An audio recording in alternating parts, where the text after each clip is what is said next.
കലാപരിപാടികൾ ബുക്ക് ചെയ്യുന്നതിന് സംഘാടകർക്ക് സഹായിയായി പ്രവർത്തിക്കുന്ന പ്രോഗ്രാം ഏജൻസികളുടെ സംഘടനയായ കേരള പ്രൊഫഷണൽ പ്രോഗ്രാം ഓർഗനൈസേഴ്സിന്റെ 15ാമത് സംസ്ഥാന സമ്മേളനം പറവൂർ ടൗൺ ഹാളിൽ നടന്നു. സംസ്ഥാന പ്രസിഡന്റ് തമ്പാൻ പയ്യന്നൂർ പതാക ഉയർത്തി. തുടർന്ന് നടന്ന പ്രതിനിധി സമ്മേളനം മുതിർന്ന നാടകപ്രവർത്തകനും സംവിധായകനുമായ സതീഷ് സംഘമിത്ര ഉദ്ഘാടനം ചെയ്തു. പ്രതിനിധി സമ്മേളനത്തിൽ കേരളത്തിലെ വിവിധ പ്രദേശങ്ങളിൽ നിന്നുള്ള പ്രോഗ്രാം ഏജൻസി പ്രതിനിധികൾ പങ്കെടുത്തു. കലാസമിതി സംഘാടകരും ഏജൻസി പ്രവർത്തകരും തമ്മിലുള്ള മുഖാമുഖം പരിപാടി ശ്രദ്ധേയമായിരുന്നു. സാംസ്കാരിക സമ്മേളനം പ്രതിപക്ഷ നേതാവ് അഡ്വക്കേറ്റ് വി. ഡി. സതീശൻ ഉദ്ഘാടനം ചെയ്തു.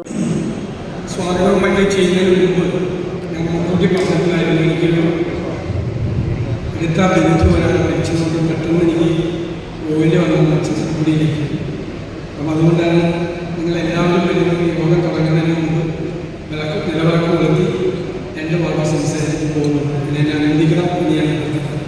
കേരള പ്രൊഫഷണൽ പ്രോഗ്രാം ഓർഗനൈസേഴ്സിൻ്റെ ഈ സംഘടന സമ്മേളനം 15ാമത് സംസ്ഥാന സമ്മേളനം പറവൂർ വെച്ചിട്ട് ഞാൻ സ്വാഗതം ചെയ്യുന്നു. നിങ്ങളെല്ലാവരെയും വിവിധ സംസ്ഥാനത്തിൻ്റെ വിവിധ ഭാഗങ്ങളിൽ നിന്നെത്തി നിങ്ങളെല്ലാവരെയും ഹൃദയപൂർവ്വം പറവൂരിലേക്ക് ഏറ്റവും കൂടുതൽ പരിപാടികൾ ഉള്ള പ്രൊഫഷണൽ പ്രോഗ്രാമേഴ്സ് ഏറ്റവും കൂടുതലുള്ള സ്ഥലം കൂടിയാണ്. ഒരുപാട് പേരുണ്ട്. എല്ലാ ഞങ്ങളാണ് ഞങ്ങളെല്ലാം നാടിൻ്റെ അഭിമാനമായിട്ടാണ് അവരുടെ കാര്യത്തിൽ രാഷ്ട്രീയമുണ്ട്. മധ്യമേഖലാ കൺവീനർ ജയദേവൻ കോട്ടുവള്ളി അധ്യക്ഷത വഹിച്ചു. സേവ്യർ പുൽപ്പാട് മുഖ്യപ്രഭാഷണം നടത്തി.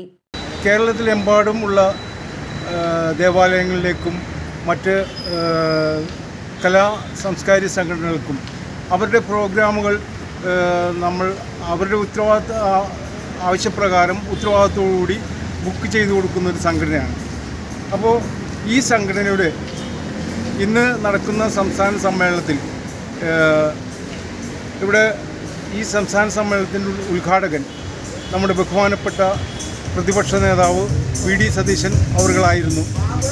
അദ്ദേഹത്തിൻ്റെ ആ സാന്നിധ്യത്തിൽ ഈ ഉദ്ഘാടനം വളരെ ഗംഭീരമായി നടക്കുകയും അതോടൊപ്പം തന്നെ ഒത്തിരി പേരെ ഇവിടുത്തെ കലാ സാംസ്കാരിക രംഗങ്ങളിൽ പ്രവർത്തിക്കുന്ന ഒത്തിരി കലാകാരന്മാരെ ആദരിക്കുകയും കൂടാതെ ഒത്തിരി കലാ സാംസ്കാരിക രംഗത്ത് പ്രവർത്തിക്കുന്ന സംഘടനകളിലെ നേതാക്കന്മാർ എല്ലാം ഈ സംഘടനയിൽ ആശംസ പറഞ്ഞിട്ടുണ്ട്.